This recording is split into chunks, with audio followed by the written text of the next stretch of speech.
and we're at Clune Wood today. It's a lovely May, I think it's maybe afternoon now, or just before noon. Lovely day, and it's a wee walk through this site, which is a bit of a favourite of the group as well. It's one of the kind of top 5 group circles to come to. It's reasonably accessible, and there's no fences to climb, there's no gates to climb over. It's just a little bit of a walk, maybe about a kilometre from the car park. And it has a car park. Although it's not a managed site, it's a protected site. There's a car park for woodwalks at Clune Wood, but it's not a managed site. In other words, it's not managed by Historic Environment Scotland. So a wee walk through. The documentation doesn't really talk much about the kind of, if it's been resurrected or reconstructed, or any stones been, had fallen, been put back into place. The documentation pretty much talks about all the different surveys that have happened over the last maybe 120 years since coal, maybe even a little bit before that. It talks more like what the surveyors had kind of missed. So a couple of stones are lying down. There's 9 stones altogether, 2 of which are lying down. And coal especially had real trouble in surveying the circle because of really heavy growth in tree plantations. So what we'll do is we'll have a wee walk through. The orientation of the circle is a little bit odd, and if you're standing on top of the fairly well established cairn that's still here and looked over the recumbent, you're looking a little bit south-southeast instead of south-southwest. So there's a little bit of a difference.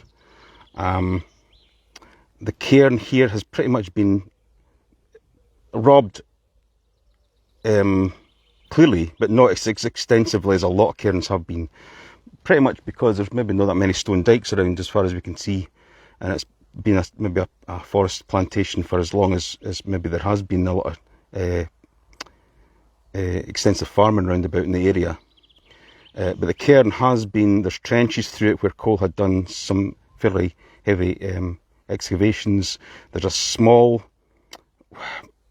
cairn or roundhouse that's just to the side of it as well, and there's a couple other cairns in the area that's probably worth a little bit of a visit as well. So let's have a little walk around then. So there's we've got stone number 1, 2 and 3 of the recumbent setting all still standing. So you can see from this angle that 3, 2 and 1 actually have really flat faces facing out. However, on the, and excuse it's a kind of a little bit higgledy-piggledy with the stones, you can see that there's a little bit misshapen on the inside surface. Now, kind of sections here, a good bit of quartz. Could have been, again, if it's been a lot of tree plantation round about the area, if you've seen my videos before, you probably have picked up that I'm fairly keen on the idea that maybe that kind of damage there to this stone, chunks out of it, could have been tree felling. And that's a sheer bit there that's been taken off. Tree felling, tree falling, tree uprooting. So yeah, number 1 stone is a block of a stone without a doubt, and it could have been a little bit maybe bigger in this area. But it's about, let's have a look, let's stand beside it. I think this is just about 1.5 metres tall. It's a good kind of arm length across the base, and like I say, I think this intersection's been kind of knocked off a little bit. Got some stones here which could be the knockoff from that section lying beside the recumbent. And the recumbent, again, it's flat fronted, but it's a little bit, you couldn't really say that it's got a flat top. It's a sloping top that comes down to the inside of the circle, but then a relatively perpendicular backside. So the front and the back side are perpendicular to the ground, but the top is sloping down. So it's a bit odd. I mean, and it's about 3 metres long, just about 1 metre high, fairly uneven top. Kind Could the top have been sheared off by a tree hitting it? I doubt it. But it looks like there's a bit higgledy-piggledy, because it could have some damage due to tree felling and tree toppling. Number 3 stone then, the east flanker, again got a kind of step here, which to my mind has been a clear shear. Something's hit it and sheared something off, a bit of stone off. Flat face round about the front, and a bit higgledy-piggledy on the inside of the circle.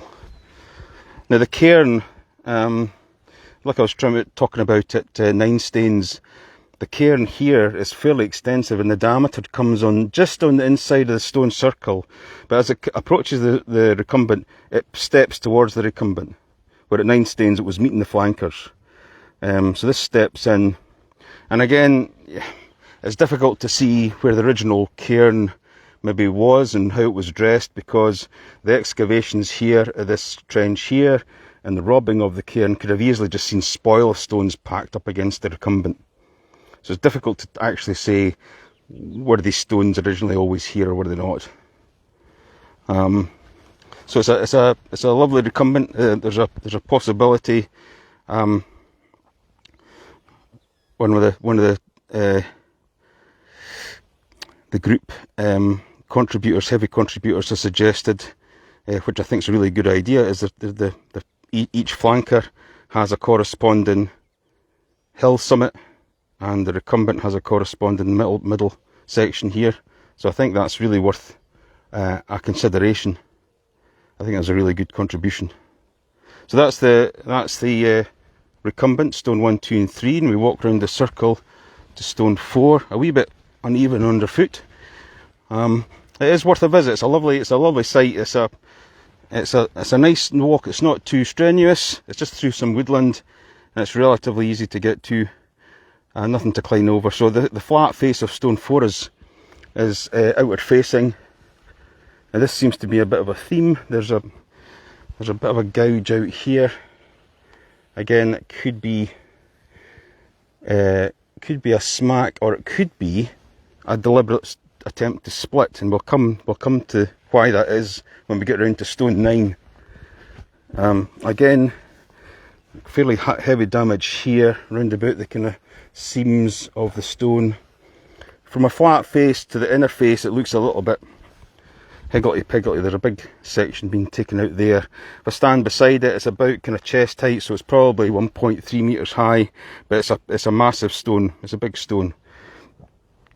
Whether it's getting smaller, as the convention would suggest, that flankers are tallest, and each stone after that to the back of the circle starts to get smaller, I don't know. It would maybe suggest that the flankers were maybe a little bit taller than they were originally are today. So walk round to stone 5. It's a fallen stone, rectangular, good flat sides. Again, we kind of talk about the possibilities of the stones being quarried and shaped, or also just found naturally as that shape. So, you know, there's a bit of tolerance and discussion in the group around about that. But what that looks like, if you take the arc of the curve coming round, it's a fairly small circle, round about 17 metres. Then you would expect that what happens to the stone is the socket's been about here and it's fallen forward into the circle. Again, that could have been a tree grown just right where I am standing, and the root system's pushed the stone over, or the trees felled and hit the stone and pushed it over. There's a couple of scenarios round about there. But as far as the documentation is concerned, as I said, the surveys since 120 years ago plus have suggested that this stone is pretty much as you find it today, which is another reason for really visiting it. There's no evidence or suggestion of reconstruction of any kind. So again, another good reason to visit it. Stone 6 then, I still have to keep a count, is a bit of a stump which looks like it's broken section right next to it. So stone 6 looks like it's been sheared, again hit with something or deliberately taken down. and reduced. Hard to kind of tell. There's usually kind of drill holes or split marks to suggest such that it could have been one there perhaps. So that's stone 6, a kind of smaller stone, which again is right behind the recumbent at the back of the circle, which would kind of suggest that that was maybe not far off its original height. So stone 7, coming along here. Again, you got a little bit of a kind of see how the cairn was. That's the kind of path up to it. It's one of the most well built cairns that I've come across. Possibly because it wasn't that heavily robbed. It was robbed, but not heavily robbed. I think it was robbed to see if there's any treasure in it, rather than robbed of the stones to make, you know, dikes. So stone 7, flat front, flat-ish inside. There's a bit of a ridge here, which could be some damage. Top looks like it's maybe been hit as well with a bit of damage, but a relatively flat sides as well. Squarish, either by design or by choice of stone, but again, this is quite a tall stone. This is up to kind of my head height, so probably around about 1 point kind of 5, maybe 1.6 high. So if this is more of a representation of what stone 7 was height wise, it would give you an idea that maybe stone 6 was a little bit smaller, but as the circle starts to come round, it would give you the impression that the flankers were actually a lot higher than they are. Stone 8, a little bit of a wander through the ferns. A not so flat side, but flattish. A little bit into the cairn here. A kind of curved inner, which might suggest that a section's maybe been broken off. Fair bit of damage to the sides. It's a bit higgledy-piggledy and sharp edges. It could have been shaped like that. It could have been picked like that. But again, it's potential had a fair bit of damage. I kind of favour the idea of a fair bit of damage, especially if there's been recording of a tree plantation nearby. Just years and years of trees growing and falling naturally or being felled. And the stone's getting damaged by it. So that's number 8. Number 9, the second stone that's fallen, and a little bit interesting in this one is that it's at the moment anyway, it's kind of got this kind of triangular shape, but it's clearly got this train of split marks. So where we've seen drill holes and little blast ports for a little bit of gunpowder, a little bit of explosive, just to pop the stone open. Not a lot of energy, not Acme explosions from, you know, Roadrunner type stuff. A little bit of energy just to pop the stone open to reduce it. These stonemasons have used long holes, long split marks, which would then drive in metal pegs. You may be seeing it on YouTube videos. You just keep driving them in, and eventually it does a clean break through the stone seam, and which would have left a nice long stone for use maybe as part of a, you know, house build. So that's clearly what's happened here. So the chances are that this section here and that section there has been already split off with this attempt.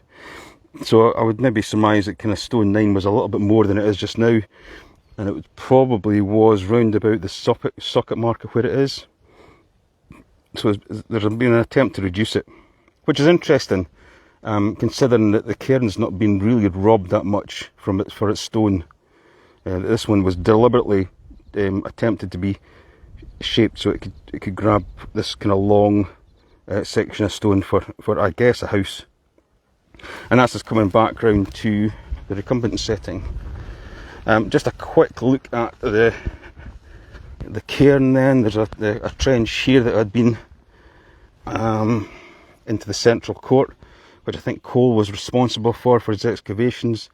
And you know, you start to kind of walk up to the top of the cairn level here. There's a little bit of a pit here of maybe kind of looking for treasure, and you're quite elevated when you're up here to looking down on top of the recumbent stone. And just over here beside it, it's worth mentioning as well that there's a smaller stone monument. Could be a cairn or a roundhouse or some other design. But hope you really enjoyed that quick walk through of Clune Wood, and it's been a lovely day, and I would thoroughly recommend the stone circle for a visit. It is relatively accessible woodland car park, kilometre walk up the nice woods, and an untouched stone circle to visit. Thanks very much.